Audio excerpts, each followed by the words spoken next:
झारखंड में इसी साल विधानसभा का चुनाव होना है, जिसको लेकर सभी राजनीतिक दल पूरी तरीके से तैयार है, कमर भी कस ली है। हाल ही के दिनों में आपने देखा होगा कि कांग्रेस हो या फिर बीजेपी, दोनों ही की तरफ से बैठकों का दौर देखने को मिल रहा है। 2019 के चुनाव की बात करेंगे तो झारखंड मुक्ति मोर्चा, बीजेपी, आजसू और कांग्रेस ने प्रदर्शन किया था, लेकिन इस बार का विधानसभा चुनाव काफी अलग होने वाला है, क्योंकि जयराम महतो की पार्टी भी इस बार चुनावी मैदान में अपनी किस्मत आजमाएगी। कई उम्मीदवार चुनावी मैदान में उतरेंगे, लेकिन सवाल ये उठता है कि अगर जयराम महतो की पार्टी से कई उम्मीदवार चुनावी मैदान में उतरेंगे तो किसका नुकसान और किसका फायदा होगा। इसको लेकर जब मैंने खुद गोमिया विधायक लंबोदर महतो से बातचीत की थी कि अगर जयराम महतो चुनावी मैदान में उतरेंगे तो क्या फायदा और क्या नुकसान होगा, तो उनका स्पष्ट रूप से यही कहना था कि गोमिया में अगर जयराम महतो आना चाहते हैं तो मैं उसका स्वागत करूंगा। साथ ही साथ उन्होंने यहाँ पर जयराम महतो को चुनौती भी दी है। पहले आपको सुनाते हैं कि गोमिया विधायक लंबोदर महतो ने क्या कुछ कहा है।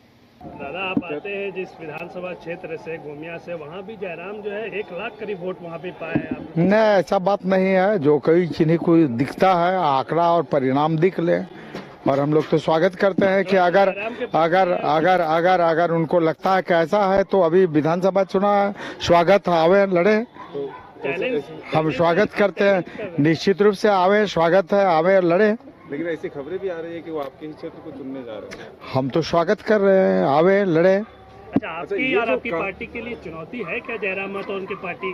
नहीं, बिल्कुल कोई चुनौती नहीं है। चुनौती बिल्कुल ही नहीं है। चुनौती रहती तो आज गिरिडीह में हम जीते नहीं रहते। हम पहले भी बोल रहे थे कि गिरिडीह में मजबूत थे, मजबूत है, रहेंगे और गिरिडीह में हम जीतेंगे, और हम जीते। 7 जगह पर लड़े, परिणाम क्या हुआ आपके सामने है।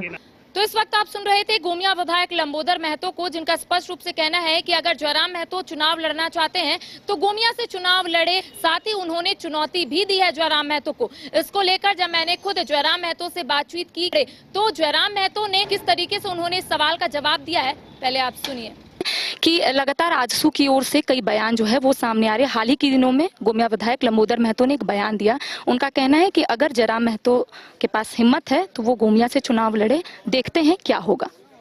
मैं विश्वास दिलाता हूं कि अगर वो तीसरी बार इस बात को रिपीट किए हैं तो आज यहाँ खड़ा बैठ के बोलते हैं कि हम गोमिया लड़ेंगे, क्योंकि हम उस शख्स का आदर करते हैं। वो पीएचडी होल्डर है, हम भी एक पढ़ा लिखा पीएचडी के छात्र हैं, लेकिन हमें दुर्भाग्य है कि देखिए हम एक युवा हैं, हम में गुस्सा है, हम में आक्रोश है, हम में कुछ शब्द मेरे मुंह से आएंगे कि जो आपको सुनने में अच्छा नहीं लगेगा। हम 2 दिन बाद उसके लिए माफी मांग लेंगे, लेकिन एक मजा हुआ आदमी इस तरह का बात करता है, बचकानी बातें करता है, उल्लू है, ये है, क्या क्या बोलते हैं।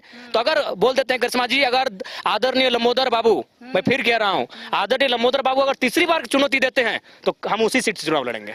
अच्छा, तो इस वक्त आप सुन रहे थे जयराम महतो को, जब मैंने उनसे सवाल पूछा कि लंबोदर महतो ने आपको चुनौती दी है कि अगर आप चुनाव लड़ते हैं तो गोमिया से चुनाव लड़े, तो उनका कहना था कि मैंने कई बार सुना है, 1 बार सुना, 2 बार सुना, अगर लंबोदर महतो तीसरी बार बोलेंगे तो मैं खुद गोमिया से चुनाव लड़ूंगा। साथ ही उन्होंने आंकड़ों को भी बताते हुए कहा है कि वहां से मैंने 70,000 वोट जो है वो पाए हैं। तो कहीं ना कहीं जयराम महतो ने कहा कि अगर लंबोदर महतो फिर से इस तरीके की बात करेंगे तो वो गोमिया से ही चुनाव लड़ेंगे। फिलहाल मुझे और सहयोगी नूतन को दे इजाजत। नमस्कार। नए अनुभव, जोश और उमंग का बेजोड़ संगम है छोटा नागपुर वाटर किंगडम। यहां आपको पुल पार्टी से लेकर वाटर वेव का होगा एकदम नया अनुभव। सबसे ज्यादा स्लाइड वाला राज्य का पहला वाटर पार्क का नाम है छोटा नागपुर वाटर किंगडम। तो परिवार के साथ आए रातू फन कैसल के पास स्थित छोटा नागपुर वाटर किंगडम।